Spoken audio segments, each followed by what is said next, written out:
Monday, everybody. This name is Scott Morganroth, the Motor City Mad Mouth. We have a really good, shiny broadcast tonight, and we'll be talking about the All-Star game and then some. So, have a couple of weddings to talk about tonight as well.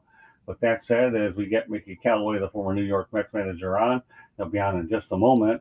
Let's go over the crew and the topics. A lot of what we have is going to be centered around the All-Star game, anyways, as well. So, glad to have everybody back on. Eric Katz is not on tonight. He's in Boston on some business.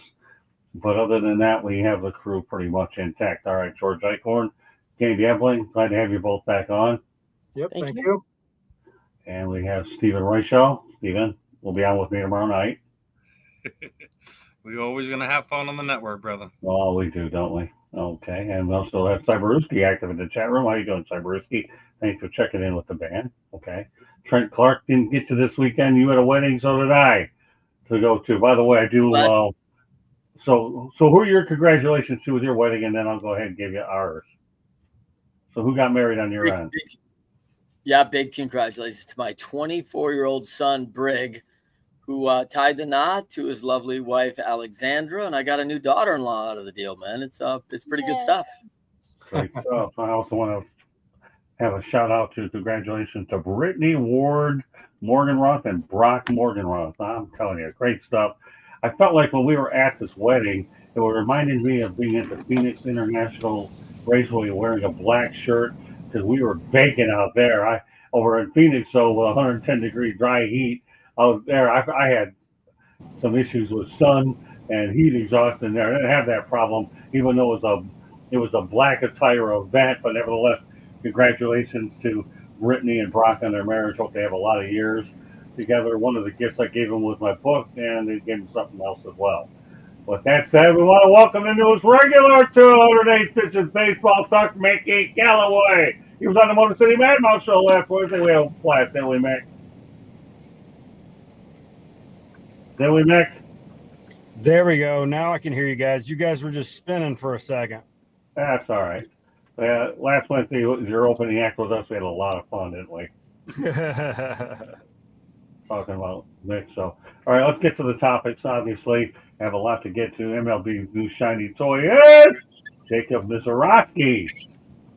Milwaukee hurler Jacob Misiorowski, 23 years of age at 4-1 with a 2.81 earned run average. It drew attention when he threw 100.5 miles an hour in his first major league pitch. This guy can go 103.5 miles an hour. And I'll tell you one thing about this guy. This is a guy that the fans want to see. And George and I and everybody in baseball can remember that because once upon there was a guy by the name of Mark Friedrich who they all wanted to see, and they ended up getting him. So, Mickey, we're going to lead off with you on this topic. What are your thoughts about Jacob Misiorowski? Keep in mind, 12 pitchers declined to go to the All-Star game. So he was an add-on, but probably a pretty good one. What do you think, Skip? Yeah, absolutely. You know, the All-Star game, in my opinion, is for the fans, right?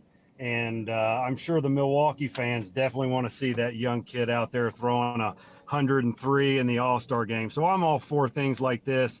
And I love that, he's getting this opportunity. There's nothing better, for a pitcher to get to go out there and pitch in the All-Star game against the best in the world. And I support this 100%. Yeah, 12 pitchers declined. I mean, so be it. His opportunity. Dave Roberts and Pat Murphy were all for it, as they should be. I mean, think about it. It's another nice. It's not like you need him more than a batter to throw 100 miles an hour. And what opportunity is he going to get to be in an All-Star game? And when he's getting that opportunity like he's had, so yeah, Dave Roberts, Pat Murphy, they're fans. So what do you think, Trent? Well, first of all, it's always fun when a young kid comes up and makes the grade. And, Mickey will test this as a pitcher. A lot of pitchers come in, absolutely dominate their first 6 to 15 outings. People haven't seen him yet. They haven't adjusted. This kid's got a magic arm, which gets super exciting to watch. But, the glass slipper does come off. Like, guys will start honing in on what he wants to do out there. And he's going to find out these hitters at this level are pretty good, right, Nick? And so while I love absolutely the Mark Bird Fitterich, I love his, we kind of saw Mark fizzle out pretty quick after that 76 season. So it's a tough world out there. He's a very young man. I'm sure he's going to go very far. Exciting to watch right now. What a cool opportunity to slide into the All-Star game. He's going to have an All-Star game on his resume no matter what ever happens the rest of his career. It really won't matter. All right, FR. It's garbage. That's what this is. Absolute garbage. 5 games. He's pitched 5 games. He's in the All-Star game. Could someone remind me how many years you have to play in Major League Baseball even to be considered for the Hall of Fame again? Oh, that's right. You got to at least play 10 seasons, right? There's a way to go about things. Do I think it's an amazing opportunity for him? Absolutely. Absolutely. We should be able to give some of the up-and-coming rookies who perform well in the first half of their rookie year a chance to play in the All-Star game. It shouldn't be veterans exclusive or anything like that.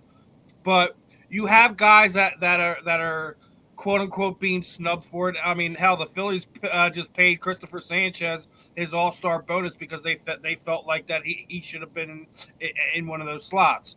But it's one of these things, man. Like, we complain about All-Star games not really meaning anything, and and then we have these situations where they do something like this, and it just kind of compounds the fact that people don't tune out. Even the players are tuning out of it. We'll probably get into that a little bit later too, but you still got to be happy for the kid. I mean, at the end of the day, it's not every day that you're going to have a chance of this. It's not every season that you're going to be able to potentially, play and start, etc. an All-Star game, because not every year is going to go your way. Even more so to have the stats to be able to sit there and say you're an All-Star. So, as upset as I am at the same time, I can understand why you would do something like this. But there has to be at least a handful of guys that are having seasons like I mean, obviously I think here in Philadelphia we have a couple guys that could have made it, but wouldn't want to sit there and do 2 or 3 Philadelphia Phillies starters, and they're just because they're doing it. We've had teams that had better rotations. I remember good part of the 90s when the Braves had Smoltz, Glavine, and them guys. You could easily sit there and say let's let all 3 of these guys in and each year and do it because they were pitching that well. But I like to see guys get opportunities, especially young guys. So as much as I think it is garbage, I do want to sit there and give the kid his flowers. But 5 games, that's probably my biggest problem with this. He's pitched 5 games. Fair enough. And now we're to a lady. Go ahead, Trent. Let me jump in with that and get Mickey. I want to get Mickey's opinion on this because you think about Mickey, that 2002 series. We bring up K-Rod about September 1st call up. He's got an electric slider. He's given everybody all sorts of issues. He's the big thing that everybody's been waiting on since he was 16 years old. But you'd been in that league, by the way, 7-8 years by then, and all of a sudden that kid's not going to an All-Star game. So in fairness to what my man just said, this is a pretty big, this is a pretty big leap from 5 games to the All-Star game. What's your thought on that, man?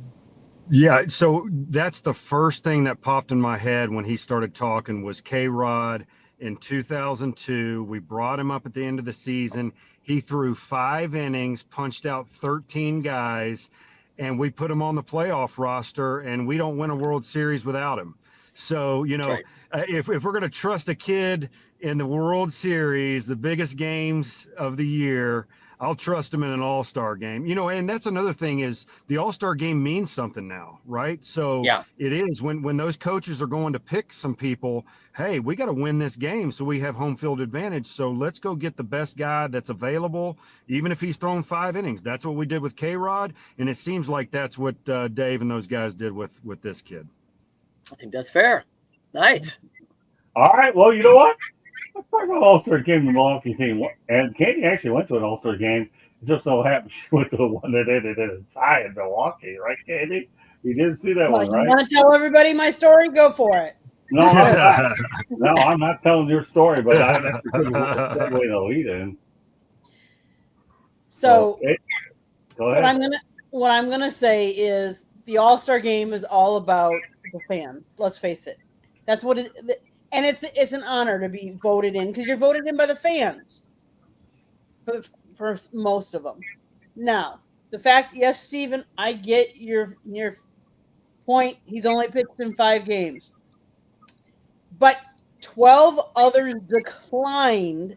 So it wasn't like he was the first one asked up. A lot of them are declining. They want the rest. They don't want to, keep pitching. They don't want to be in the spotlight like that. They want to rest their arms so that they can finish the season off really well.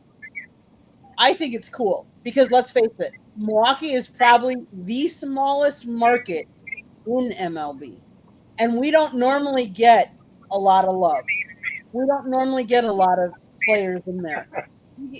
So to put him in there as well as some of the others they put in there, kudos to them. And kudos to him because they're talking. They're going to put him in about the 7th inning is what I've heard. Let him pitch an inning, pitch against these all-stars. I'm excited for him. Icorn? Well, I'm going to agree with Steve. When Mark Fitteridge made it in 1976, he pitched almost the entire first half of the year, and he proved why he was an all-star. 5 games to me is no proof at all. I'm sorry. There are plenty of other, even relief pitchers that have been waiting in their careers that have never gotten the call. I know that he's exciting, and I know what you're saying, but I think there should be a minimum requirement. He's got to be in 10 games or whatever it is, set forth by the by the All-Star voting committee or panel. And the fans, of course, you say the fans are clamoring for this, Candy.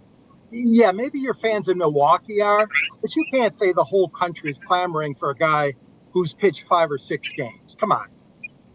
Now, Fitteridge, like I said, he pitched 3 or 4 months, 3 months, let's say, and certainly deserved it at that time. And he was the starting pitcher, if you guys don't remember, but that was in the city of brotherly love, Philadelphia, that hosted the game that year for the nation's bicentennial. Anyways, I'm happy for him, no question about it. I am mad. I'm mad about people skipping out, but that's for another time. All right, George, let me say that. All right, go ahead, Trent. I mean, I was just going to add to him, I think Fitteridge also had made an SI Sports cover before he went to that All-Star game, too, by the way. He was on Monday Night Baseball selling out crowds over there at Tiger Stadium as well. Go ahead, Candy. So, George, people are clamoring about him because he's throwing 103, 104, 105. They want to see that in the All-Star game and see how he does against some of these other hitters. Yes, he's 4-1. He's got an ERA of 2.81. He's pitched 25 innings. Yes, is he young? Of course he is.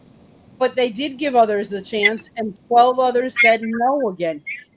You guys are forgetting that. It's not like he was voted, he was the number 1 on the ballot, or he was the first one asked. He wasn't. A lot of people said no. Yes, there are probably lots of others that deserve this, but what an honor for this young pitcher. Hey, George, here's our first really, seriously, really moment of the night. Really? Seriously, really? Just because you didn't show up on Big Boy on Saturday, if you had anything this stupid to say, I would have taken that burger and I would have smashed it over your damn head. Really? Seriously, really? I wouldn't even put him on any committee whether the guy should have gotten that. 12 people, okay, didn't show up. Not one. I can count to 12. I really can. But let's count to 12. Everybody. Whatever. Never mind. So, Icorn, before you start settling minimum of games, okay, that a guy should be in, you bottom sick them head, they went down the ladder. So, what do we do in the All-Star game? We're here to make entertainment. How are we going to get it? Zoom at 100 miles an hour. There goes an ACL. Sorry, Steph. I'll have to have that to add to my many other surgeries. That's the most energy I've had all day after road worries. But you out of your cotton-picking mind, Icorn, really, seriously, really, that's the over-under of 4. You're probably talking about 12 players, not 12 pitchers. That was. I said 12 other pitchers. You sick them that didn't want to, couldn't make it. You bottom not sick them all. Let me finish, or I'll get up there in 4 years and take that hat and make you wear it backwards because you're backwards tonight anyway. But still, I got no problem with this kid being on there. He went down the list. Heck, if you get one or two hitters out of him and he's had 2 strikeouts, so what? You can't take it off his resume. It's not like he was the first choice and he didn't have 12 to work with. That's all I'm saying. Milwaukee doesn't get any love because they don't have any money anyways. It's a small market team. So you can go out there and you can have a little bit of love of this guy. It only helps to earn a 6-figure or 7-figure payday down the road anyhow. So we're talking about the Milwaukee Brewers like the Pittsburgh Pirates. Neither of them have any money, but the only difference is the Brewers don't trade them away after a couple of years. They do manage to win. The Pittsburgh Pirates, well, that's another story. They walked the plank 20, 30 years ago anyways and haven't been relevant since. So I don't want to go ahead and lose my voice over really seriously, really, when you should have been there Saturday. You owe more excuses not to show up than politicians don't have why. We're not talking about personal things. Knock it off. No, I'm not knocking it off. I'll knock you off. Just kidding with you, Icorn. We got to take you for 5 other topics, okay? Yeah, I know. Give me that look. Go ahead. Do it. All right, anyway, let's go to the next topic. Zach Wheeler will not pitch in the All-Star game to focus on the rest of the season. Mickey, obviously, you are a pitching guy. You like the move? Yeah, you know what? Everybody needs rest. And I think that, only the pitcher and the pitching coach and the manager really know how these players are feeling going into this All-Star break, and they're going to make the best decision. I really feel all these guys that may have not opted to go to the All-Star game, they want to play in it, but they know they need to stay healthy for their teams to go compete in the second half.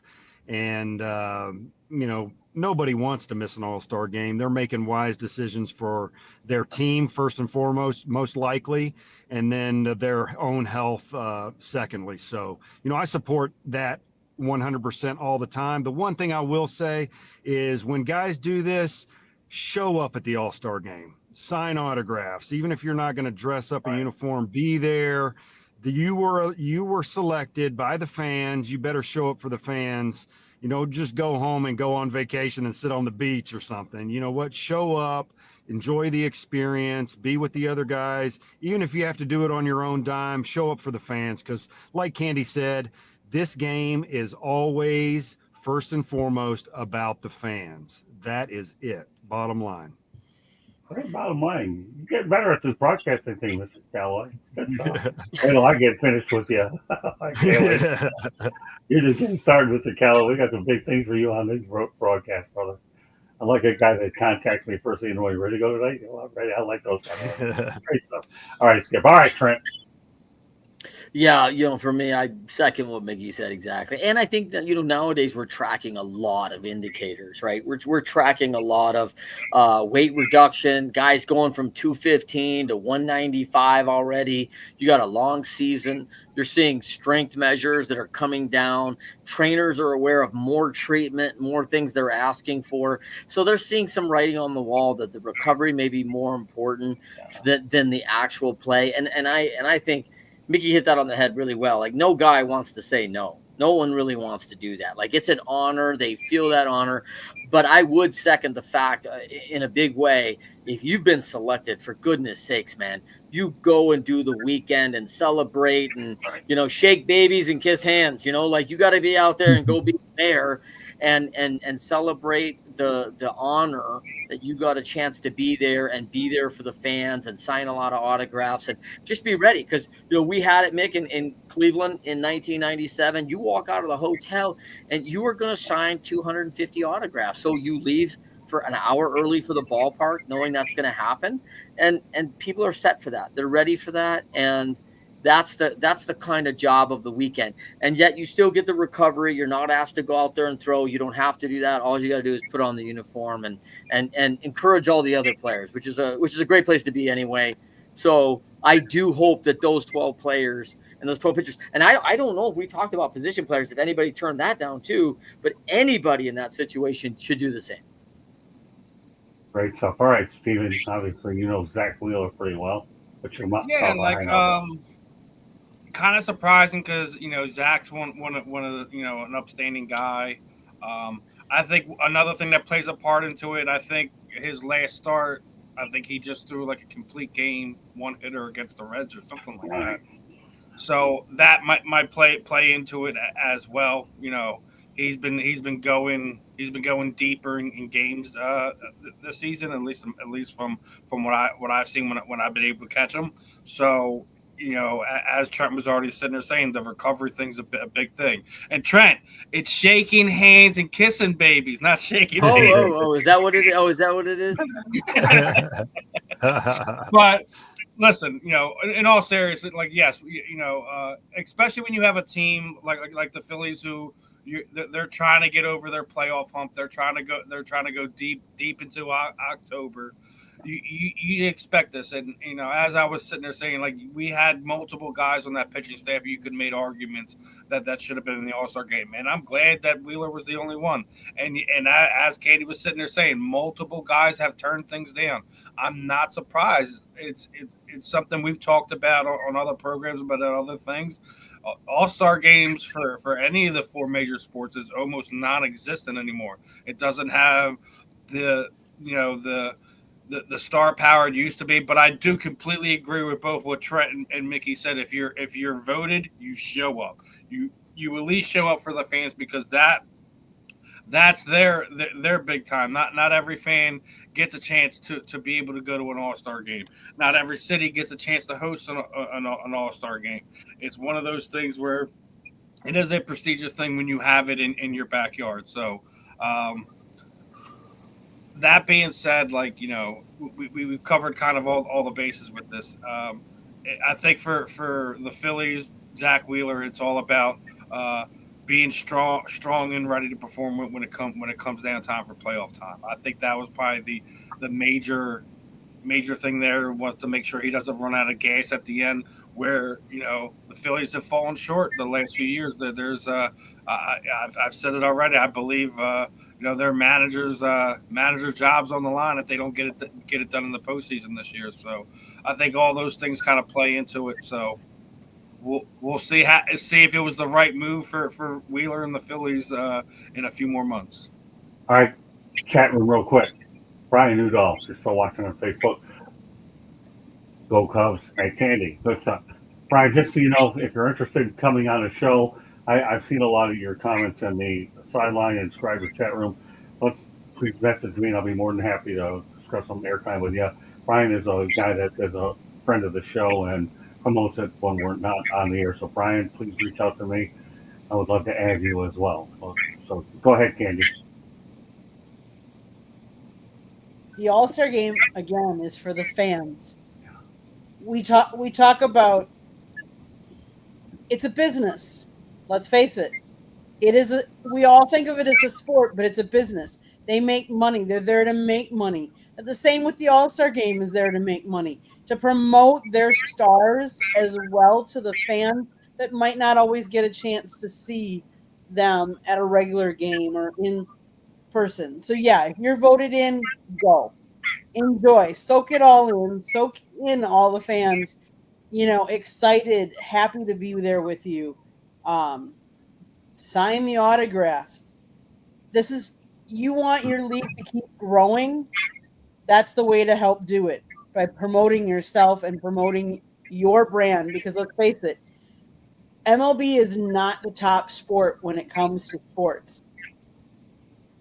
And if you want to keep it growing, you keep publicizing it, you keep growing it, you keep promoting it, you keep exciting the young fans, because that's one of the things that they've changed. That's how they've done some of the rule changes, is to get more excitement back in the game, because they thought the games were long and drawn out. So shorten the game, put the pitch clock on there, some of those other things.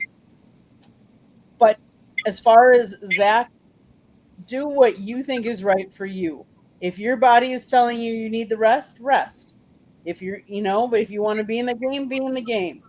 But I understand, especially from a pitcher standpoint, how maybe resting is better than, pitching, because you do pitch, you warm up, you do, a couple days in there. So I understand his decision.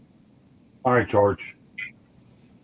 Well, Zach Wheeler, that's his decision, but I don't agree with it. No, he's got he had the opportunity to go back not far from Smyrna, Georgia, his little league field when he began his career 30 years ago. He said no to that. He's up for candidacy for the Cy Young Award in the National League. This would have been a great showcase. He said no to that.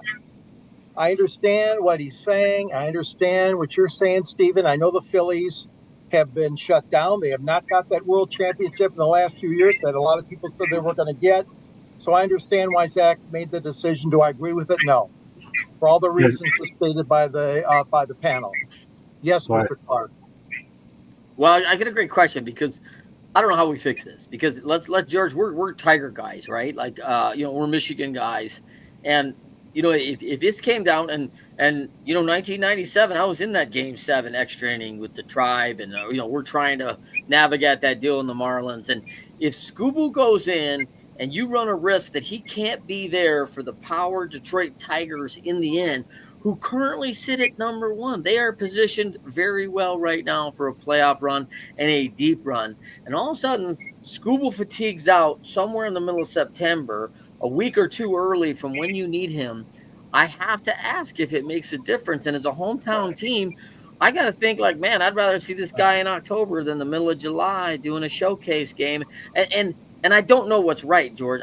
I just don't know if we got to repair this thing somehow, because I really appreciate and value the fans. Maybe we got to throw ourselves a wiffle ball game together, Mickey. I don't know. But we want to entertain everybody. But I don't want to see guys get hurt, and I want to see them in October.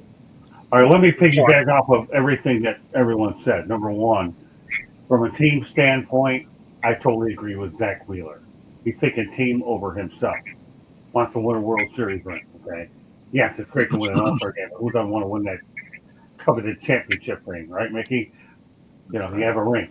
You have a legacy. People never forget that. That's all important stuff.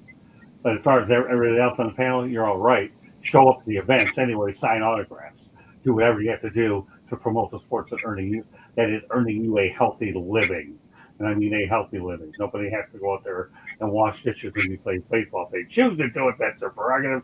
Nobody's forcing you to do it. Nothing against dishwashers. I got no problem with them. I get it. But team-wise, I'm totally okay with that. I really am. You want to put team ahead of I. And how many times do you see a lot of that in a lot of sports, right? Team against I are not looking for individual numbers. And again, I'm going to piggyback off of Clark, you said, okay? That being this, you need them in October. You're not worried about July. I get it. Everybody on this panel makes excellent points. Go ahead, Stephen. So Trent was saying how we could fix this. You know how you fix this? You don't have the All-Star game in July. You vote who goes in, and then after spring training, as your team is getting ready for the first few games of the season, and you already have the World Baseball Classic, you have the Olympics and all that, do it at the beginning of the season. All right, well, I nominate Stephen Reichel to be the next commissioner of Major League Baseball. Question for Mickey Callaway. Mickey, I think, and I'm running my memory back, but you were a number 1 in Buffalo, right? You were a number 1 guy, right? Back in the day? Well, I wouldn't call him that. I was through 88. I pitched effectively some in Durham, so. Yeah, so, I mean, you think about this guy at number 1 for AAA. You go to like an American League All-Star game, or you go to a Pacific Coast League All-Star game as a number 1. But if you thought that would cause you a September call-up and a chance of making a roster, would you do it? I think I would have to base it off of what my workload was lately. If I didn't see any, strain, or I thought it was perfectly safe to go out there. I'm right in between starts. Some people need to pitch in the All-Star game because they pitched 6 days ago and they don't want to take 10 days off.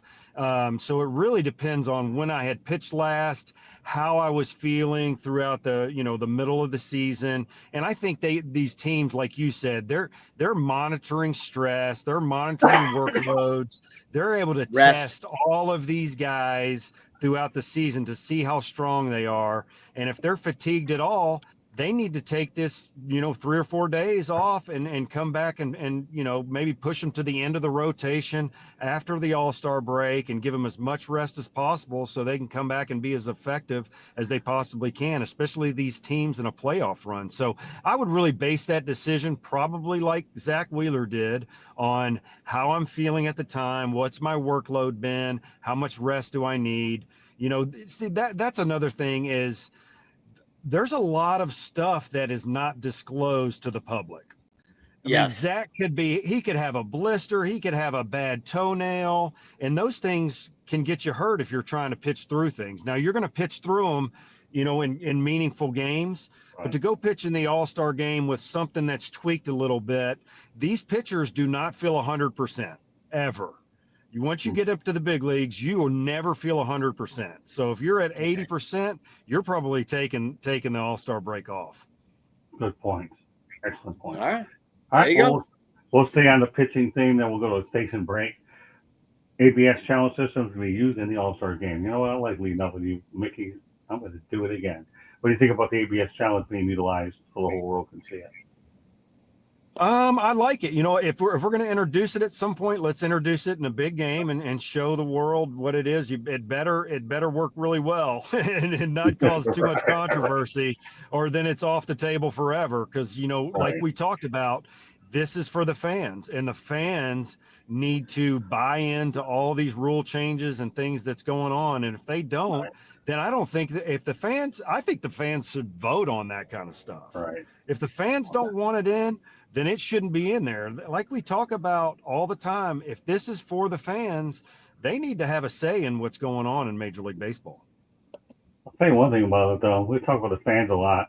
Rob Manfred has been the guy that's had to go out on the hook to pull all this stuff. Some of them may not always be favorable, but Rob Manfred is the guy who's done a pretty good job under some tough issues, to his respect. But you're right, Mickey. I see the point about the fans on it.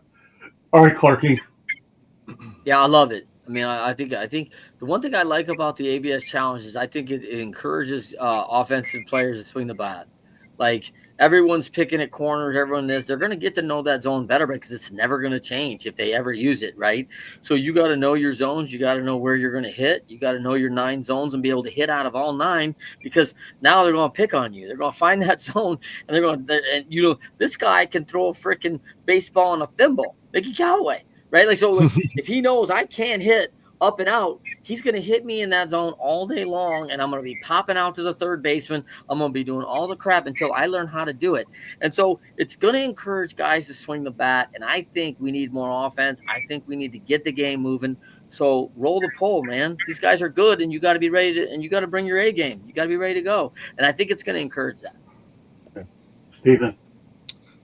I'm all for it.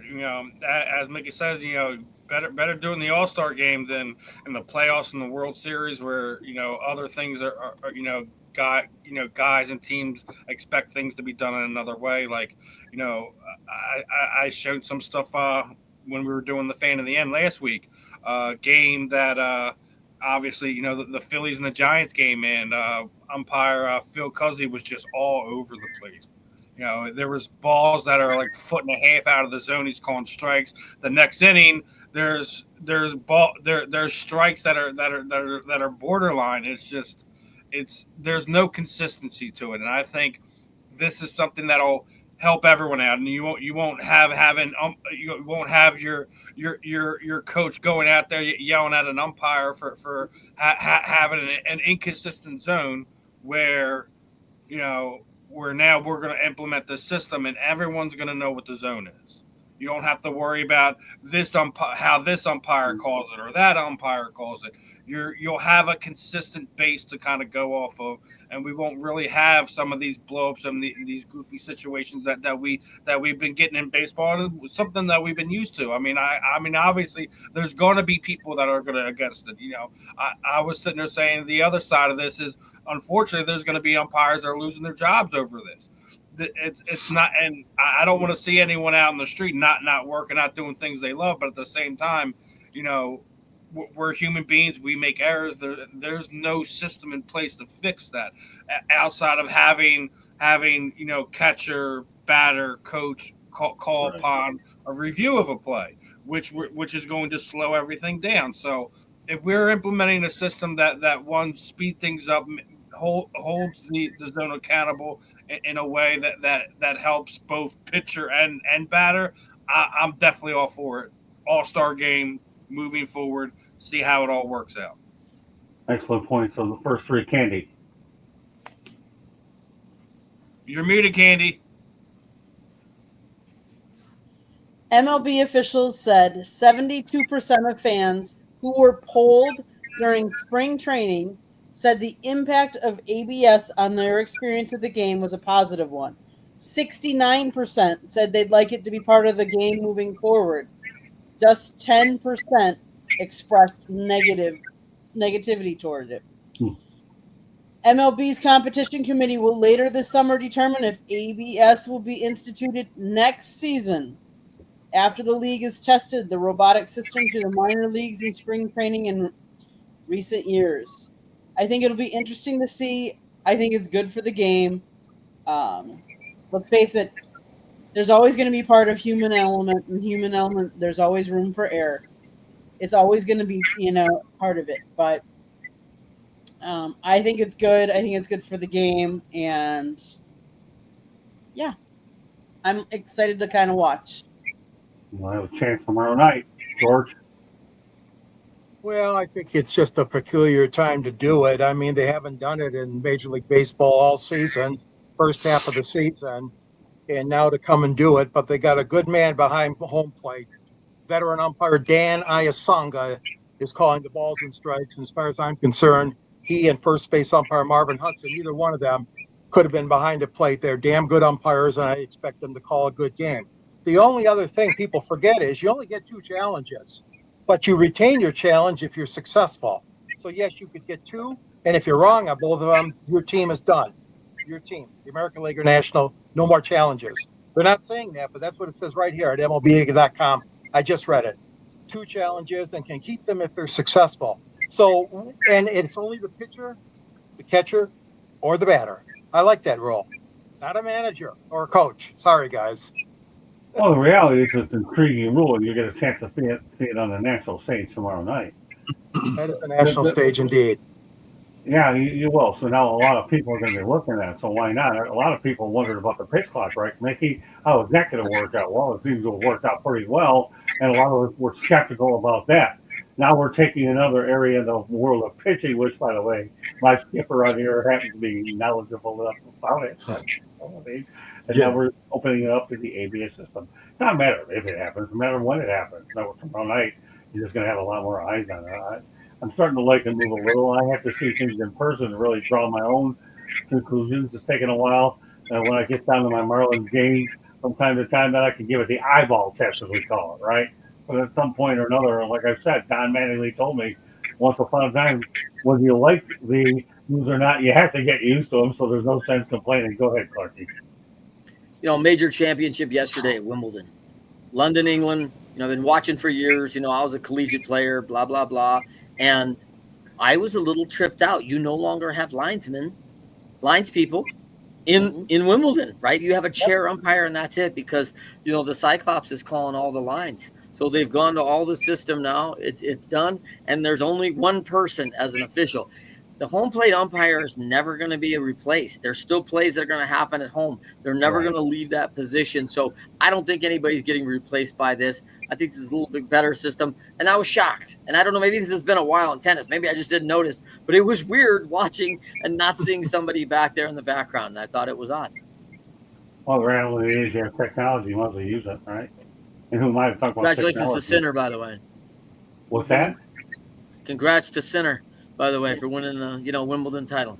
Oh, okay, good to know. We have a tennis reference on baseball. Good stuff. So the reality is this, okay? We have tennis. Well, maybe we'll give try an opportunity to have a tennis segment on here since you like it so much. It's not like we have a crossover to hockey from time to time if the chat room enables it. The reality is we have technology, right, Mick? Might as well use it any way that we can. And if it means shoring up here and there, more power to them. All right. Tell you what, we're going to a station break. Have some other intriguing topics as well. Have a couple things that were going on in Skip's world that he's going to talk about, right, Skip? So Those That's for the right. latter part of the broadcast. And about having your own in-house skipper, man, I'll tell you, we cover more bases than most shows do out there as well. So good to have an in-house skipper. It is. When do I start having him evaluate Clayton McCullough's comments in about a week or two, where we start putting some sound bites on there. That'll be coming up in future shows. Station break time with Miss Candy. South Florida Tribune Publishing Company published a book, Lessons from the Microphone, Tuning into the Enduring Wisdom of Visionary Leaders. It is written by our host, Scott, the Motor City Madmouth Morganroth. And the foreword is written by another panelist, George Icorn. Great job, gentlemen. Talks about old school media versus new school media. Get your copy today. Available on Amazon, Barnes & Noble, Kindle, Google, and Apple Books. There's also a link on our website, www.southfloridatribune.com, where there is a plethora of great content, so go check it out. If you like to listen to podcasts, you can find us wherever you get your podcasts. If you want to advertise or sponsor a show, call Scott 954-304-4941. Or if you want to be a guest or have topic ideas, you can always email us at southfloridatribune@gmail.com. Back to you, Scott. Thank you, Candy. Also, memory time, July 14th, 1970. Pete Rose collides with Ray Fosse in the All-Star game. Unfortunately for Ray Fosse, career never the same. Of course, Pete Rose didn't make it to the Hall of Fame, but not for that particular reason. I had an opportunity to speak to Ray Fosse about this when I covered the Agents spring training in the Cactus State before, and he says, without a doubt, he was never the same, but he never begrudged Rose for doing what he did. So when we talk about the All-Star game, and put it in his perspective, while it's entertaining for fans, you have to realize that careers have to be taken seriously. All it takes is one play can even end a career in such a thing. And when you had a guy like Rose, Fosse was one of the best catchers that ever played the game, only he doesn't get the credit he deserves in catching circles. So with that said, Nick, what do you think about Ray Fosse, one of the best catchers that ever played the game and never got his recognition? And what are your thoughts about the play in general? That's how it happened. Because Ray, one of the super nice guys, rest in peace, Ray. Yeah, I'm obviously a great catcher. He's playing in the All-Star game. That was a different time back then, right? Yeah. That's the way the game was played. And you know what? You're breaking up double plays. You're knocking the second baseman or the shortstop into the outfield. That's just the way it was. You're running up. One of my favorite plays in the big leagues ever was when Norm Charlton comes around. He's the pitcher. He's got his jacket on, and he runs around and he's just leveling the catcher. That is what baseball was all about back then. I was a young kid and I loved it. And that's how we played Little League too. Now you can't do that kind of stuff and it's a different game. But back then, these guys were dirt bags. They played the game the right way. I missed some of that. I understand why the rules have changed. Obviously, we have to protect people. We don't want Buster Posey, what happened to him, just to continue to happen to other players.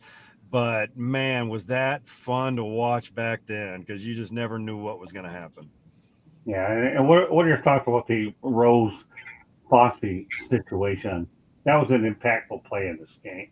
Also. Yeah, and that was when you're going up against the best, they're going to do everything they can to win within the rules. And Pete Rose did that play, and he played the game harder than anybody else. So you kind of expected that was going to happen. When Pete Rose is coming towards you at home. Excellent point. All right, Clarky.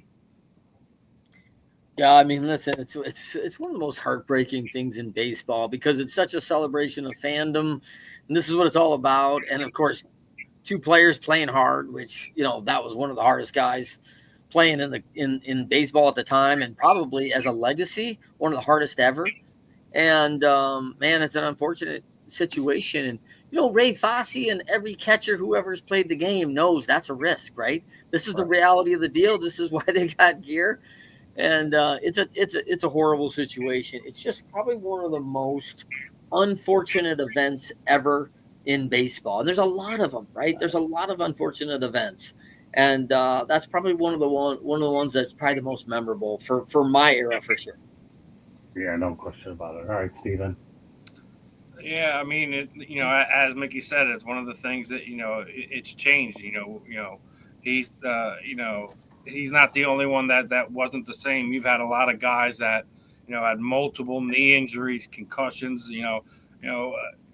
Darren Dalton comes to mind. How many times he had his knees blown out here in Philadelphia? Obviously, homering out a little bit, but you either find ways to kind of continue or not. And obviously, we're talking about all-star memories. I got to bring up 2001, man. It's still Ripken and Tony Gwynn's kind of farewell, their swan songs. Alex Rodriguez, moving from shortstop to third to kind of let Ripken play the All-Star game at his natural position. Right. Al hitting the home run. I mean, if we're bringing up All-Star memories, that's kind of ones that sticks to my mind. Obviously, also I think Randy Johnson buzzing John Crooks head in the one. He was basically swinging to get out of there because they didn't want nothing to do with Randy Johnson after that. Listen, we're all sitting there smiling, laughing about, talking about that. This is why fans love the All-Star game, and we need to find a way to make it matter again. That's why John Crook is in the broadcasting for the Phillies, because everybody knows how good he is. Anyways, I know about him. I used to watch that show that he has. He's got a great baseball mind. I know, he's a goof at times. If you checked out like some of their videos they were doing during that time, like kind of remembering the seasons and stuff. John Kruk was kind of part of those Phillies teams, and he not only is he got like some great baseball IQ, he's pretty funny at times. Yeah, John Crook made the best damn sports show look pretty good with his demeanor, and I don't get paid for him in the broadcast. That's for sure. All right, Candy. Well, you already let the cat out of the bag. Obviously, my favorite memory is going to be 2002 because I was actually there in Milwaukee. My dad was an usher at the stadium. So I started out, I had my tickets. They were way up in the nosebleed. But some people left early, believe it or not. I got to move way down in the front. I was probably like fifth row, I want to say, for like the seventh inning on. Yes, that's the game where it went into the 11th inning, and Bud Selig called it because there were no pitchers left to pitch, and they weren't going to have position players pitching that game. So that game ended in a tie. So I guess I was part of history. I saw part of history, the only All-Star game that ended in a tie. That was pretty cool. All right, but Candy, you were with me when I talked to Ray Fosse, and you recorded a lot of what we saw. A lot of what we did. What were your takes about what Ray Fosse was telling me back then? I know you had to have some memories about our conversation. She was out there as I was doing the interview, Mickey, with Ray because we were in Mesa at the time. What vibes did you get out of what Fosse was telling me, Candy? It's always when you interview somebody and they're talking about their career, there's always an excitement that they, talk and tell good stories, and it's always interesting to learn and listen and hear them. That was a great interview. It was good. Yeah, Mickey, I approached Ray Fosse's interview like I approached yours last Wednesday night because I knew the situation pretty well, and I think the key aspects of being a good interview is the topic could be all right, but you have to be very careful how you word a particular question so that you're able to do it in such a way where it's relatable to both sides and you're able to maximize the opportunity on both ends.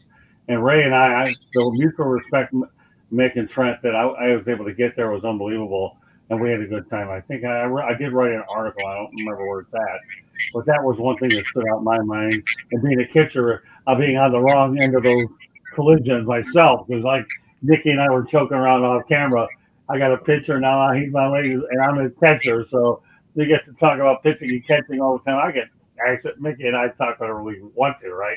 And I got to pick his brain about anything, and when this came my way, I thought this was an opportunity to say, hey, we all know that the type of player Pete Rose is who he is. Nobody will ever question about him as a player. It's his off-the-field issues that got him in trouble, what prevented him from not getting in the Hall of Fame. Nobody can ever question the guy's greatness. The only problem in Pete Rose's case why he got left off, he kept lying and denying. And when you lie and deny about something obvious, that's going to make it look awfully bad. And that's but nobody will ever question his competitiveness, let alone demeanor. Okay, George, go ahead. You have final word on this topic. You have a few more to go. Well, I understand what people are saying, but Pete Rose only knew one way to play, and that's the way he played. Whether it was going to be an exhibition game called the All-Star game, or whether it was going to be a regular season game. My second point is, and Fosse said this, he never got an apology from Rose. You're not going to get an apology from Pete Rose on anything like that. It's not that Ray was looking for it, but somebody in the media, I don't think it was when you interviewed him, Scott, but somebody else did ask him, well, did you ever get an apology from him? Right. Sad to say, Ray died a couple of years ago from cancer. Right. And then the other point is, it wasn't exactly the end of his career that point on. He had over 400 at bats, both that season that he was in that collision and 3 subsequent seasons. So after that, he started showing some wear and tear. Different things Right. were breaking down in his body, but it wasn't. People misunderstand. They think that was the end of his career right there. That is not true. He played 400 plus at bats in 4 consecutive years, including the year he was hit in the home plate collision. I just Yeah, want and to state that. yeah, and George, let me also talk about that as well. Uh, it definitely wasn't the end of his career. All anybody will tell you is his career was not the same after the hit. There's a difference Sure. between Mickey. You with me? There's a difference between the end of your career and let alone being the same player afterwards. Do you agree or disagree, Mick?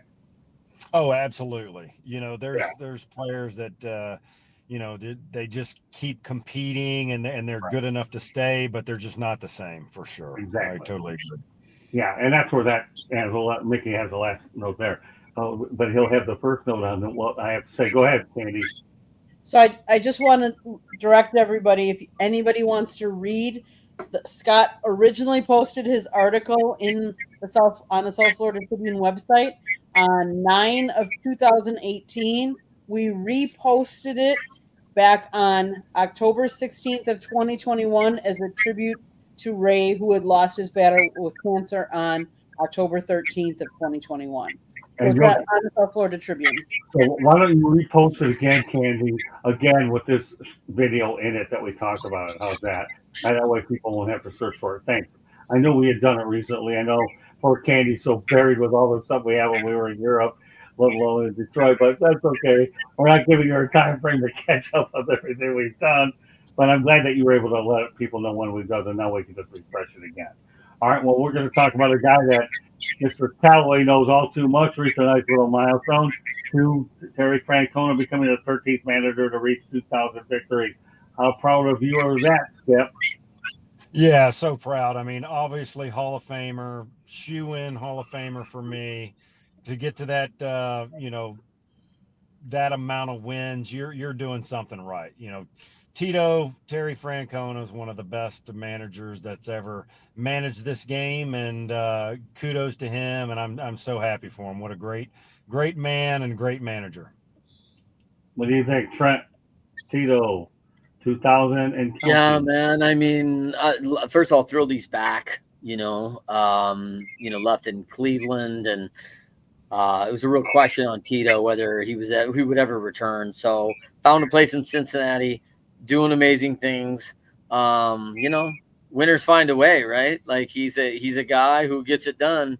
And I've never had someone coach with him, manage with him, be a manager under him as a player who doesn't respect the guy as a baseball man. So it's a what a accomplishment. Like only 13 people, right? Like ever. So it's a big deal, and hats off to Tito, man. Steven? Listen, I definitely got love for him as he was a part of the Phillies organization. People also tend to forget, he was a first round draft pick at one point in time in his playing days. So, good to see him, hit this milestone, and has something to cheer about. As Trent was sitting there saying, there was a point in time we didn't know if he was going to come back, what capacity he'd be back in. Will he continue to win games? Hopefully, he's able to, get some things together. Maybe get another a couple playoff runs to get another run at another championship. But 200 wins is not anything to turn your nose down at, and it's not an easy thing to do in baseball. So he's been a part of a lot of franchises. Philadelphia, Boston. The Reds, everywhere he's been, everyone. You don't really have a whole lot of players that have a negative thing to say about Terry Francona. So, caps off to him. Hopefully we get to see Terry around for a few more years, my friend. Now, many years ago, I had an opportunity to interview him as a player, as a Classic. I haven't talked to him since, but I'm sure with the Marlins and the Reds playing, at some point I'll get around to doing it again. But meanwhile, I'm happy he's in the game, and that 2,000 win plateau was a pretty impressive one to get to. Candy? He started his career playing in MLB from 81 to 88. I'm sorry. He played for the Montreal Expos, the Chicago Cubs, the Cincinnati Reds, Cleveland Indians, and yes, my Milwaukee Brewers. Then he has been a manager as well. Kudos to somebody that, let's face it, in today's day and age, there are so many one and done coaches or so many people that leave the game early because they're not successful. If you love what you do, it shows, and you have longevity. Because if you love what you're doing, it's no longer a job. And that's one of the difference. And I think that's why you have longevity. And that's not something in today's day and age, they say that the kids that graduate from like high school, they're going to have 4 or 5 different careers, not jobs, not employers, careers. So kudos to him for loving what he does and to do it for as long as he has. That says a lot about him as a person and how he feels about the game. And that's one thing that we've talked about numerous times on different shows is how people don't know the history of the game. Young players don't always know the history of the game, but for someone to be in the game as long as you have and have as many wins, kudos. Much respect, Hall of Fame. Yeah, he coached 1 year. Unfortunately, it was one of the worst years in Tiger history. 109 loss team back in the days at Tiger Stadium. But I'll tell you what, he's a great guy, great coach. He missed most of the 2020 season, as we all know, because of the blood clot issue, and he's had other serious scares with his health. And I really think that he has proven beyond a doubt that he is definitely a first-string Hall of Famer, first ballot, if you will. I know managers, they take usually a little bit longer to get in, but he's done a great job as a player, a coach, a manager, and he really is a great instrument to go by as far as you want to look for character in this game of baseball. That doesn't get much better than Terry Francona. Okay. All right. Just to rest in peace, Jim Clancy, star player, dies at the age of 69 for the Toronto Blue Jays. What are your thoughts about Jim Clancy, Nick? Well, I don't think I really know too much about him. Obviously, it's a sad day when we lose somebody that was part of our baseball family. So, prayers and thoughts go out to his family and friends and to all the baseball fans out there that enjoyed watching him play. Sounds good. Okay, Trent? Yeah, same. I echo that, man. What's really unique is this is a very small fraternity. And I love the fact that, people are just behind and supporting another athlete, and we see this almost now on a weekly basis, right? Where we're watching these athletes and, at our age, there's many of them that have impacted our lives in a bunch of good ways. And we can thank the media for that. We can thank, television. We can thank the radio and the broadcasters and all the things that made it's kind of bittersweet, right? You hate to see someone go, but I think when these things happen, they bring up sweet memories of fathers with their sons and going to the ballpark for the first time and the stories we share about our heroes. And it's a lot of trading of information, and most of it's really positive. So you hate to see a member of the fraternity pass and move on. But man, it also gives a great reminder of the blessing they were. Okay. Stephen. It's rough when we lose any one of our alumni, regardless. Hall of Fame worthy, all-star player, role player, whatever. When we lose someone in the baseball fraternity, you always gotta, show your love. And Jim played what 12 years in the league or so. So it's you always want to remember, find the fun memories, the good memories, see what their teammates had to say about them. It's another unfortunate loss in the baseball community. Candy. He was a starting pitcher. He played in Major League Baseball for the Toronto Blue Jays from 77 to 88, the Houston Astros 89 to 91, Atlanta Braves in 91 as well. He did make one time, he made the All-Star game back in 1982. So kudos for him. He struck out 1,422 batters. His earned run average was 4.23. But he pitched for as long as he did. And just to pitch that long in the league, that says a lot about him too. Because to pitch 12, to be a starter 12 years for the Toronto Blue Jays, that's pretty impressive. RIP to his friends, family, and the whole baseball community. George. Yeah, the Tigers were some great rivalry games there with Toronto. As we know, over the years, they were in the same division for quite a number of years together, the American League East, Detroit and Toronto. And I remember he was one of their better pitchers, and I know Dave Steve and Dave Lemanchek and the Underwood brothers, one of their played for Toronto. They had some really good pitching back then, and they certainly shut down Detroit's bats quite a bit. So, and I remember Jim Clancy in that regard, as far as coming into Tiger Stadium and pitching some great games against Detroit. And it is sad. And again, may he rest in peace. 69 is way too young. And condolences to his family and all the baseball fans that followed his career. Well, I'll back that as well. Rest in peace, Jim Clancy. Funny how you mentioned Dave Steve's name, George. I went to a game over at the old Cleveland Municipal Stadium. Trent should know a little bit about that. Everybody knows about baseball.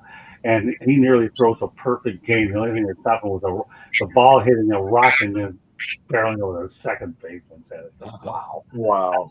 Can you believe no hit perfect game ending that way because of a rock right in the middle of second base at Cleveland Municipal Stadium? That was for real. No, but nevertheless, yeah, rest in peace, Jim Clancy. One other rest in peace, of course, mentioning Joe Coleman. And here's a little interesting nugget about Joe Coleman. Okay, get this. He was the number 3 pick in the inaugural MLB draft. He dies at the age of 78. Can you imagine that? The inaugural pick in the MLB draft. Can you think of how far the MLB draft? We know we had good success in Detroit. Him and Billy Martin worked pretty well together. So, George, I'll let you lead off with this. We'll just talk about Joe Coleman. I had a chance to catch up with him when he was at Jupiter Hammerhead. Had a good interview with him. But Joe Coleman had a heck of a career with Tigers, and of course, he's a baseball lifer. Yeah, he sure is. And what a great trade that general manager Jim Campbell, and he traded Denny McClain and got that great haul, including Joe Coleman, Aurelio Rodriguez, and Eddie Brinkman. Right. One of the best trades in Detroit history. But yeah, Joe was a lifer, baseball blood in his family. He really was a great guy. From all indications, like you said, it's not easy getting along with Billy Martin, but Coleman had some really good years. Yeah, some 21 seasons, and he had some of his best years in Detroit. So sad to see him go. Well, what Joe said is Billy Martin believed in him. And Skip, here's the thing: we have a manager that believes in you. That does a lot for your confidence, doesn't it? Yeah, absolutely. Oh, so Scott, man, I'm kind of choked up about this. I haven't heard this news until now. When did this happen? What, Joe Coleman? Yeah. Yeah, a few days ago. Oh man, somehow I did not know this. He Oh, was my boy. favorite pitching coach I've ever had in my Oh, life. he's a And pitching coach there? Oh. Really? taught me more than anything than Wow. anybody. And I'm just hearing this news for the first time, and it's kind of making me tear up a little bit. So, Wow. Mickey, uh, where were you at when you had Joe as a coach? Yeah. I had Joe in Durham Okay. when I was with Tampa Bay. You want to talk about an unbelievable pitching coach, and like y'all said, baseball lifer. This guy had the calmest demeanor. The way he worked with pitchers was unbelievable. I remember him coming up to me and challenging me in the best ways all the time, looking me in the face. Hey, do you want to pitch in the big leagues or not? Let's go get your work in. Really? He taught me more about pitching than probably anybody I've ever been around. And I'm real shaken right now. I can't believe I haven't heard this news. I've kind of been engrossed in boy. my lessons, and that's tough to hear right now. Well, Mm. Nick, I'll tell you one thing about me. You've already, it's time that people realize, let me tell you something about Mickey Callaway and I. For those of you that are hearing this for the first time, you know, listen to Wednesday's show. I worked with Man. Mickey for 2 spring trainings. And Mickey will tell you right now, he's the person will tell you, I don't hesitate to ask tough questions, but I research everything I have to do to make sure everything is exactly on scale. And, you know, that's why we developed a good working relationship, George. I mean, you know, I was doing stuff there.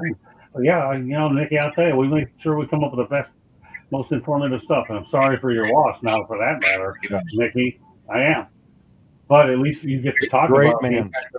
at least you get to talk to him on your own show. So Joe was Yes, probably that's proud of you, and that you found an analyst role here that you can contribute to baseball. Joe right now is looking at you, that boy, Mickey. You're not may not be pitching anymore, but you're talking about the sport. He's probably saying, "I'm that's proud right. of He's got a big dip in his mouth, and he's got Yeah. just tobacco all over his mouth. He was special. He was the best. you." Yeah, when I had that interview with him over at Roger Dean Stadium, really nice guy, a guy I always wanted to meet, largely because of what he did for the Tigers, and we know about that steal of a trade involving the other players. I can get into it right now. This is more about Joe Coleman, not the other players. Even though, He was an amazing golfer too. We played golf all the time Really? there at the Duke course and in Chapel Hill area. What Yeah. an amazing golfer. He could really putt, hit the ball straight. I mean, this guy, wow. What an unbelievable man he was. Yeah, he really is for sure. So, Steven, your thoughts about Joe Coleman? Yeah, same with Mickey. I didn't know he had passed yet. So again, you know, when you wind up catching this news, it's just like it's rough, man. Like you know, Mickey's telling us like he's one of those guys that just would find ways to push him. Like you don't have enough good coaches who just find ways to connect with athletes. And not just the one that screams and hollers and wants you to do your bleeping job. That you want those guys who connect with you, who after after your sessions are over, you can go have a beer with, have a talk with, and still just talk baseball, talk life. Those people are so few and far between in professional sports. It's laughable. You know, it is. You know, it doesn't matter what level you're at, dude. When you lose a coach of that magnitude, it tugs at the heartstrings, man. So it's rough when you lose a real man like that. So it's, you know, here Mickey being torn up by it, it just goes and makes you think, like, you know, who's the first person that taught me X, Y, and Z, and then you start getting in your feelings about it. So it's one of these things where, you know, you can't predict it. We don't know how much time we have on this earth. So if you have somebody like that in your life, just celebrate them with them as long as you can while they're still here, my friends. Hold your loved ones tighter. Some of the principals involved in that trade, as George mentioned earlier, Eddie Brinkman, what a great shortstop he was for Detroit. He really was. And of course, if that wasn't good enough, how about Aurelio Rodriguez? Hey, Joshua Dorval, well, how are you doing, my friend? He's another friend of the show, Nick. So there you go. But Aurelio Rodriguez, Denny McClain, Eddie Brinkman, my gosh, that's a pretty good return. I don't have to get into the gist of it, but that's what you have there. All right, well, you know what, Sandy, we're going to talk about this trade, then we're going to go to we're just give everybody a little bit about what Mickey's doing these days, and that'll be a regular feature here every week, so people realize this guy is not only giving us his information on Monday nights, but he's also giving it to people more than once a week. Go ahead, Candy. What do you think about Joe Coleman? So Joel played professional baseball as a pitcher from 1965 to 1982, including 15 seasons in Major League Baseball with the Washington Senators, Detroit Tigers, Chicago Cubs, Oakland Athletics, Toronto Blue Jays, San Francisco Giants, and Pittsburgh Pirates. And then he was coaching. Like I remember us going to the minor league game, and he was there, and you got a chance to talk to him, and you got an interview, and it was just really cool to see you talk to him and him give insights.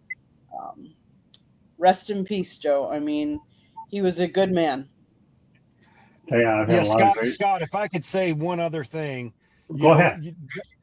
Those guys of that era, I remember talking to Joe. How many 20-win seasons did he have? Maybe 4, something Right. like that. Something like that, George, probably. His top salary, I remember, if I recall correctly, was like $60,000. Wow. Makes you think of So, what he, you know, so those guys came and, you know, they worked with us. They needed to do it, you know, until obviously they start drawing retirement, and then they can live comfortably. You know, Johnny Gorel, same way. To be around those guys that just want to be part of it, and no other players nowadays from now on is going to get to be around a guy that played as many years as Joe Coleman. No minor leaguer is going to have a pitching coach like him that won as many games as he did and played for as many years in the big leagues, because those guys just aren't going to coach in the minor leagues making $38,000 a year. They're just not well, you going know, to. I have a guy that's a friend of the show that I'm working on to try to get him on later this year. Will be Willie Blair. And I actually have met him. I'm sure your paths will probably cross with Willie at some Yep. point too. Don't worry, I'll tell Willie that I got you on. I'm going to get you two guys on the same show. Don't worry, Mickey. He's already agreed to do it. I think he's in the minor league coach, and I believe he's at Dayton. Prior to that, he was with Daytona Tortugas as well. Candy, Trent, both want to add to this? Go ahead. Trent, you wanted to add? Go ahead, Kenny. Oh, I just wanted to say that Coleman was son of former Major League pitcher Joe Coleman and the father of former Major League pitcher Casey Coleman. The trio are the first 3-generation pitchers in MLB history as well. Wow. Great stuff. I saw that, but I'm glad you brought it up. Very appropriate, Candy. Thank you. Go ahead, Trent. Yeah, final one. Yeah, I mean, for me, I think Mickey brings up a really big point, which is legacy, right? Like, I think a lot of players have impact on the game, but anyone who ever's been kind of lived through this life, we have people that help us get to where we want to go. And we're super fortunate to have these coaches and mentors who impact us. And I think the real legacy is when Joel Coleman turns that and says, hey, I'm going to be that legacy and impact and mentor for someone else, like a Mickey Callaway. And then Mickey takes that great information. He's taken that on to a number of organizations and brought his expertise to that and helped shape the lives of other young players. And I think that's really, to me, the legacy. I think that's the legacy more so than the 20-game, 4 seasons. And that's the lifetime of a man who's given back. And I think that's what we really called for. So, kudos to Joe and a life well lived, right? Well done, good and faithful service. Great stuff. All right, well, you know what, Mickey? Guess what? This is your segment. You ready? You ready, Mick? Yeah? I'm having trouble hearing you, Scott, all of a sudden. All right, can you hear me now? Is this a Can you hear me? commercial? Yeah, I can hear you. Can you hear me? Try it again. Can you hear Scott, me? are you there? Yeah, I'm here, Mick. Is that better? Mickey. All right, is that better? Technology wins again. I know. Don't say that. Hard to collaborate when that happens. Can you hear me now, Mick? He's frozen. It's frozen. Where's It's the all right. Verizon guy? Can you hear me now? Yeah, Good. yeah, there goes my hair. Then again, if you saw what I had happened last Monday night, there wasn't a whole lot left. All right, wait for Mickey. I'm sure he'll come back on any second. We'll get it figured out. But so far, so good. As we appreciate all the participation in the chat room. All right, Mickey, can you hear us? All right, Now. I can hear you. Can you hear me, Mick? Yeah. You can't hear. You can't hear. I don't know. Where's our technical guy when we need him? All right, Mickey, we're going to talk about your lessons only when you're able to do that. Did you hear that part? I hope. All I right. cannot. No. All right. Well, let's see. What do you suggest, Candy? Why don't we close the show, and when we get back to Mickey, Mickey can close out and talk a little bit about his lessons, and we'll do them last. Well, all right. So you think Mickey should have? Basically, what Trent's trying to do is giving Mickey a window here, kind of do everyone else's goodbye, and hopefully we can squeeze Mickey in at the end there. Yeah. Well, that's fine. We can do that. Okay. By the way, there is an All-Star game tomorrow. Okay. And guess who? Home run derby right now. Yeah. Mhm. All right. Well, guess who the pitching matchup is? Tarek Skubal, Paul Skeens. George, some thoughts about that matchup? You're muted, George. All right, George. I know a lot of people like that matchup. I'm included on that, Scott. He's going to give it all he can. I just hope what you were saying earlier, Trent, that he doesn't do something crazy there. And I'm speaking of Scooble. Skeens, unfortunately, more likely than not, will not be in the postseason. But this is a good matchup, and like you guys were saying earlier, this is what the fans want to see. So it's going to be a hell of a first inning. Don't forget, they only go one inning. It's not like the old days when they went like 3 innings. The starters only 1 inning, if that. I don't want to be in the top 3 holes in this lineup with those two guys going on either side of this. Like you're Right. 1, 2, 3, you're going to find out about this stuff. And I'm gonna counter George because we just might see Paul Skeens on a trade deadline move to a number 1 team. I think. Yeah. Could happen. Candy. I'm intrigued to see the matchup. I'm intrigued to watch the game. It normally is a lot of fun. Yeah, I'm just looking forward to it. Steven. Listen, you always want to see the best pitchers going against the best hitters, like especially the first few innings of the All-Star game. It's always what the fans tune in to see. As far as Trent's prediction there that Paul's going to be on another team, Pittsburgh would rip the stadium from the ground if they trade this kid now. I mean, they haven't had anything fun to talk about in Pittsburgh as far as baseball is concerned in almost 20 years. So, I mean, the only other thing is what was it? Andrew McCutcheons was the last kind of big story. Now they just brought him back after he spent almost good 5-6 years here in Philadelphia, which he was wildly popular, successful, etc. They trade Skeens now. They are going to destroy what is left of that stadium down there in Pittsburgh. Trent, so give me your overall thought. Do you think there's a chance we can see them go to? Hey, that stadium could be torn down. I mean, like I don't know if people in Pittsburgh would even notice. Like right now, no one's going. They don't have a team to compete. They might just get it out. I mean, listen, I'm back.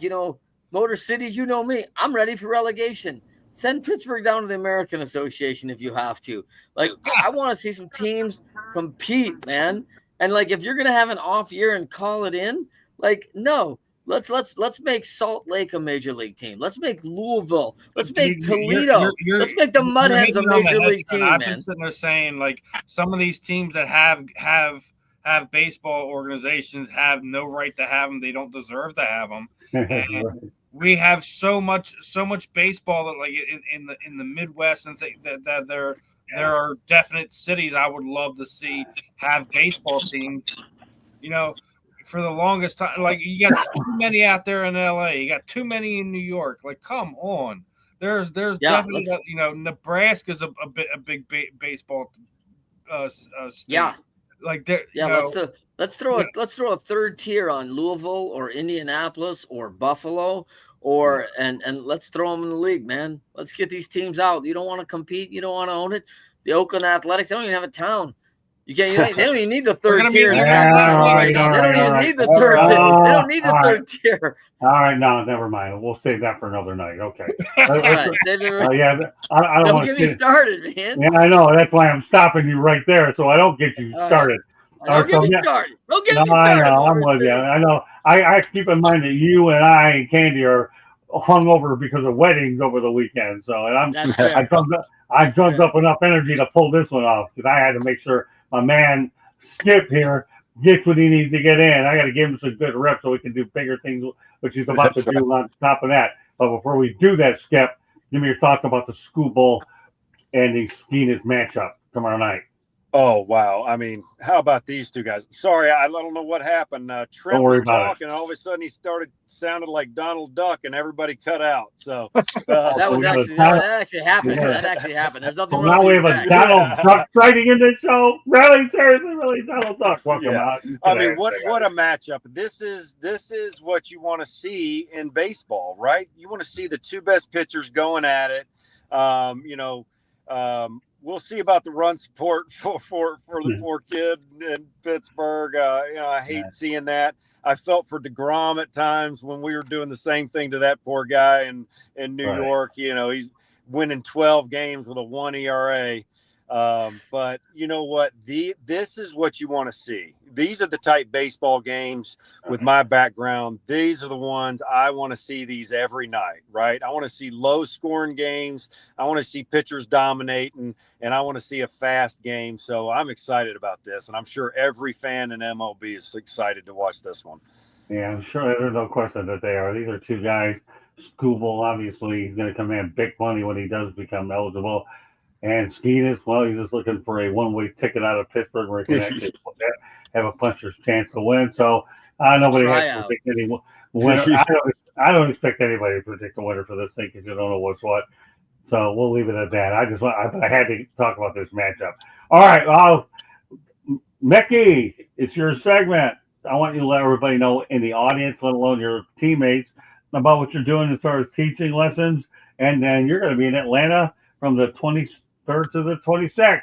The floor is yours, Mr. Callaway. Yeah. So, you know what? I've really decided in my old hometown of Memphis, Tennessee, to start teaching some lessons to the kids, and I am loving it. Right? It is the most gratifying thing I've done in baseball to this point, and just to be around these young kids that want to learn how to pitch and play the game the right way has been really special to me so far.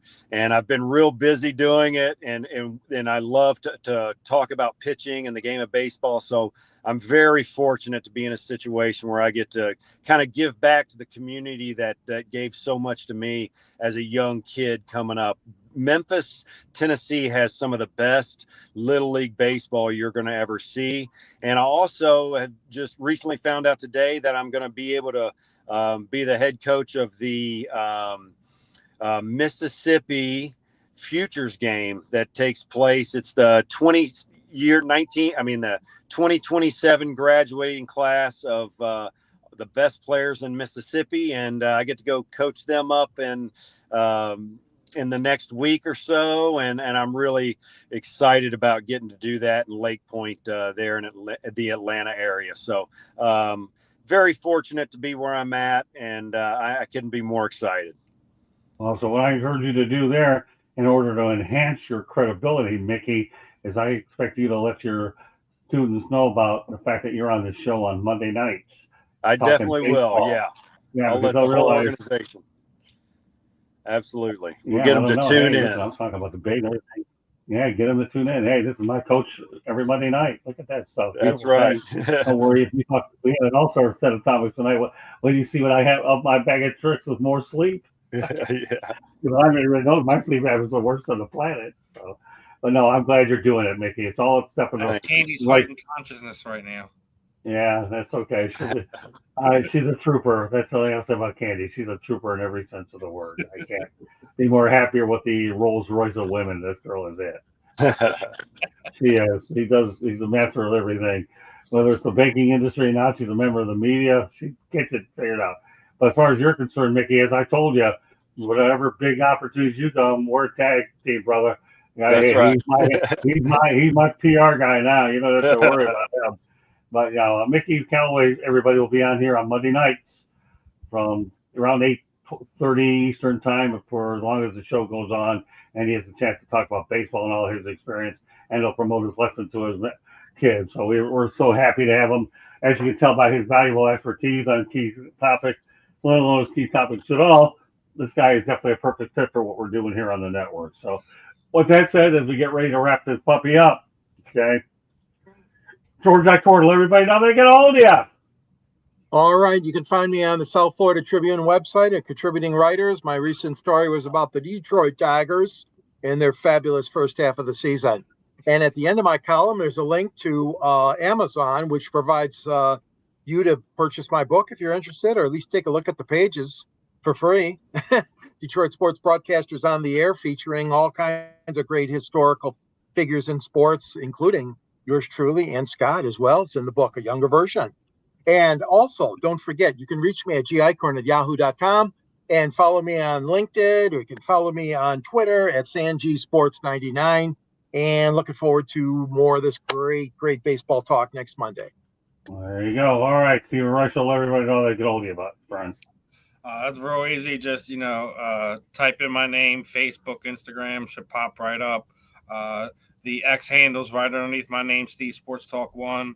YouTube channel should be fairly easy as well. You can always catch me here Monday, Tuesday, Wednesday. We do the fan in the end with Ben Troop, and the care package came. I'm gonna give the fans a little look at what Ben sent us tomorrow night on Inside the Pigskin, but also do a little of the combat sports interviews with the real and the rare, and I got two of them lined up for you this weekend. One will be a women's mixed martial artist who will be fighting at Lights Out MMA. That's Sean Merriman's promotion out there in California, and I will have another BKFC fighter that will be fighting on the Philadelphia card here on July 25th. So we got a lot of fun stuff. Make sure you guys are locked in.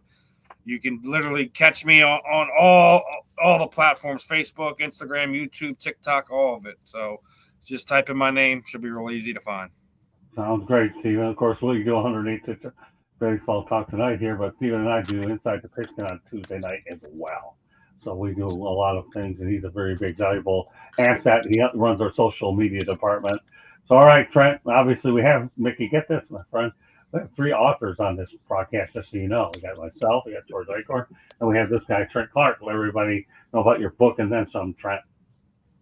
Yeah, you can reach me at trent@leadershipity.com. I'm a serial entrepreneur. I help a lot of organizations grow.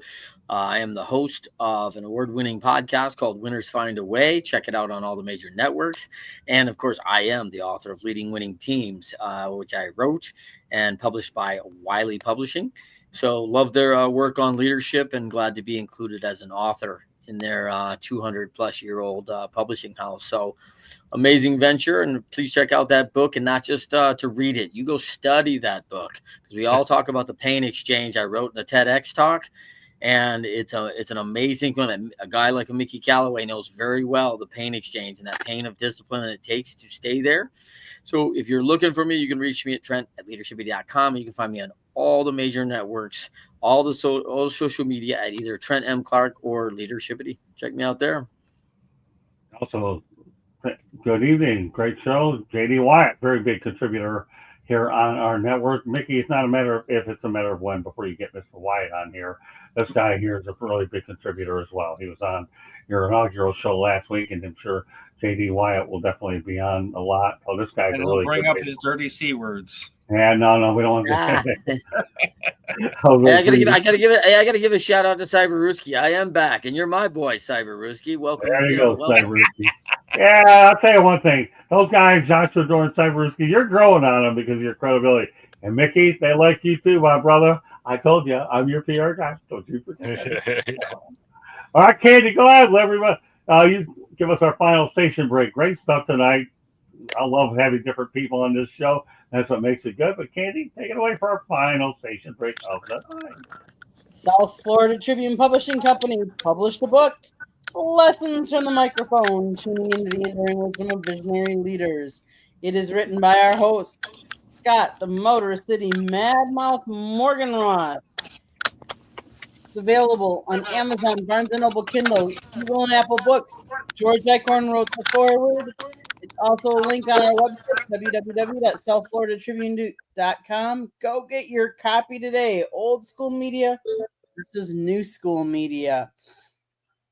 It's a great read, and it also has a couple of pictures in there. A young Scott, one with a young Muhammad Ali, and one with a young Tommy Lasorda. So go get your copy today. If you like to listen to podcasts, you can find us wherever you get your podcasts. Monday nights is baseball night. Tuesday nights is football. Wednesday nights on Sports Exchange and Thursday nights on Fire Up. You just never know what's in store, so tune in to find out. Scott does a one-on-one interview show called the Motor City Madmouth Show. Go check out previous episodes of that. Steven does a fan in the end. He does the Real and the Rare, which also is his one-on-one interview. Go check out previous episodes of those as well. They're available on our website, our YouTube channel, or if you like to listen to the podcast version, they're available out wherever you get your podcast. I am going to do one shameful plug. It is not on the South Florida Tribune Publishing YouTube channel, but it is on the Chicks podcast. It is 3 Chicks in a Pod, and we are going to be interviewing tomorrow Jackie Carlson from the AAC Women's Conference. So 7:30 p.m. on the Chicks on 3 Chicks in a Pod tomorrow night. Tune in to listen to that interview. Otherwise, Scott, I think I covered all of ours. If I missed something, you can. No, you did well. By the way, JDY, just an FYI, so everybody can hear it. Taylor Phillips will be joining the country club Fire Up on Thursday night, so you guys are going to have to go out there and figure out amongst each other, so you'll be all right. So we'll have a good foursome there. Let's see, with Samir, JD Wyatt, Candy. Never mind, those are pretty 4 good people there. Meanwhile, we get my skipper here every Monday night. Guy's awesome, right, my man? We got to have some good more baseball talk. So let me ask you as we close out the broadcast tonight, Mickey. Okay, how do you like this format, talking about all these types of topics and all that? Oh, I love it. You know, we could sit here and talk about baseball for the next 10 hours, I'm sure, all of us, and keep on flowing. I know we got to end. We're probably, probably at our wits' end with, everything that we can talk about, but we could keep on going if we had to. But we could. Fight. This is an amazing show. I love it. We could. We know when to end it. It's no big deal. Don't worry. I just figured we have enough.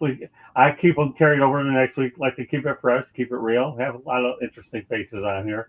So, it's okay. I love having you on. My skipper here. We got some good stuff. Then again, once upon a time, you had to put up with me over in Port St. Lucie. That was an easy task, Scott. What's that? What's that? No easy task answering your questions. You had some good ones. Well, I'm gonna tell you something. You got a lot of people who are agreeing with you, and I'm not disagreeing. It doesn't make any difference. Meanwhile, who would have dreamt the fact that it was no easy task? But now you're one of my panelists on this show. It couldn't have been that bad, right? You didn't hesitate to agree to come on, did you? Hey, the best journalists are the ones that ask the tough questions. So that's no doubt about that. There you go. And the best hosts are the ones that have the best commentators, and I am proud of the fact what we got assembled here on the network. So, meanwhile, that does it for this edition of 186 Baseball Talk. Cassie's off, no big deal. Steven filled in. Callaway for a minute. Trent Clark for a minute. George Eichhorn, well, we'll see. We want to make sure we have load management on George. We don't want to sit here and burn him out. So we got to make sure that he's really pumped. We got some enthusiasm out of his body. Okay. Mickey, we know he's only young, 50 years old, so he's got plenty of gasoline in that tank. Tell me where the heck you get it, other than I get mine from Coke and Diet Mountain Dew. That's about it. But on a final note, though, I do once again provide congratulations to my nephew Brock Morganroth and his lovely bride Brittany Ward Morganroth as well. Welcome to the family. Great time on Saturday, and I just wanted to I mentioned it at the top of the show and end it on the back of the show. Hope everybody enjoys the All-Star game tomorrow. We'll have plenty of new content next Monday night on 108 Inches Baseball Talk. So thanks to all the participation in the chat room. Much appreciated. So on behalf of George Eichhorn, Candy Ebling, Stephen Reichel, Trent Clark, and my skipper, Mickey Calloway, thank you very much for joining us. We'll see you next Monday night. Have a great baseball week, everybody. Bye now. Bye-bye.